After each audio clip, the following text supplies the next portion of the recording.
Erik, my roommate in backpackers, went to air propeller ride. I don't know what's the name of it. Let me study it. It's called the Paradise Air Hang Gliding, and that was before the sunrise. And he was up for 30 minutes, taking pictures and videos how he was navigating this plane with propeller in the back and seeing the sun coming up from the clouds. He was so excited, and I could relate to that. I had the experience of my friend taught me how to fly, and the feeling of it, and scary. I don't think I'll do it, but he may still keep on doing this parachuting and other stuff.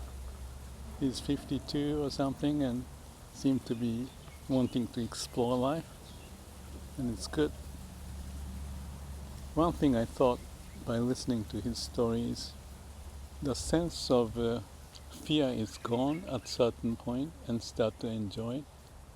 So it's a conditioned mind you have to let go, like parachuting.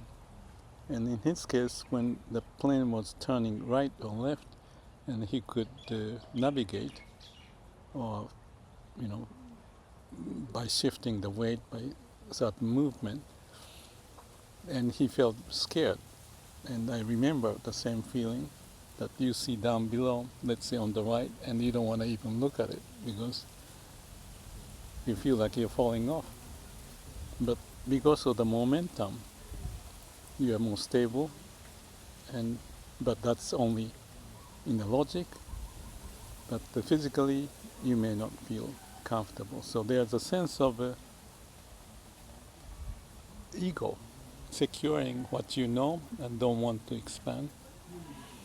So talking like that, and him like a child enjoying, and he want to do more, I then thought about, what about awakening, meditation, and come to that release of yourself, the same as when you jump off from the airplane, the parachute, or this paradise air hang gliding. Have a trust to someone who navigate, and you just sit behind and also even drive this hang gliding airplane.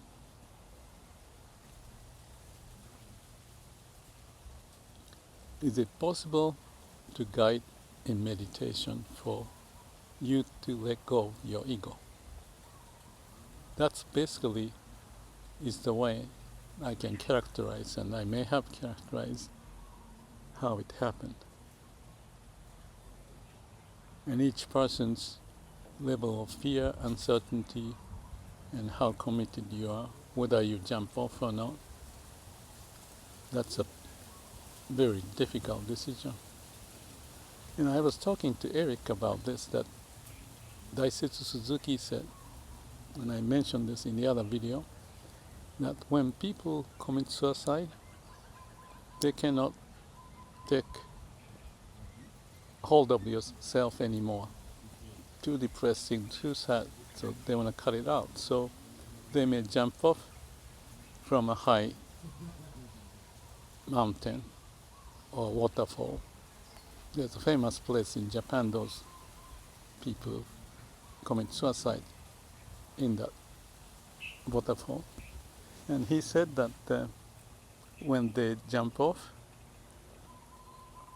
Daisetsu said that at the moment when he jumped off and falling, he may find that, well, I made a mistake. Because after letting go of their ego, which is confining them and crucifying, but when he finally jumped off and nothing more to be done, so ego is gone. Daisetsu said that's when the person may be enlightened,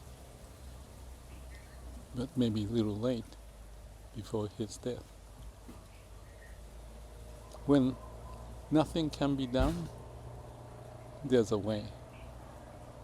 If there's a will, there's a way. Will of the universe will take over, and you may find that state. Everything is okay.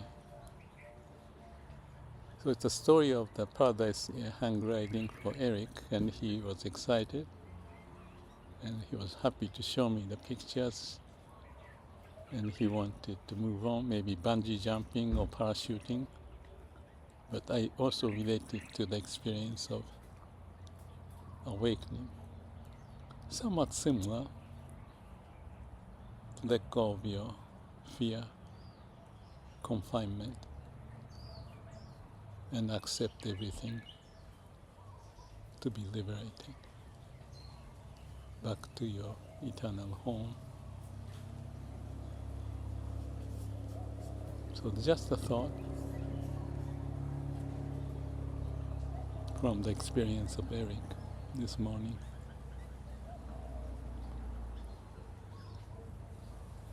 I don't think I'll do that.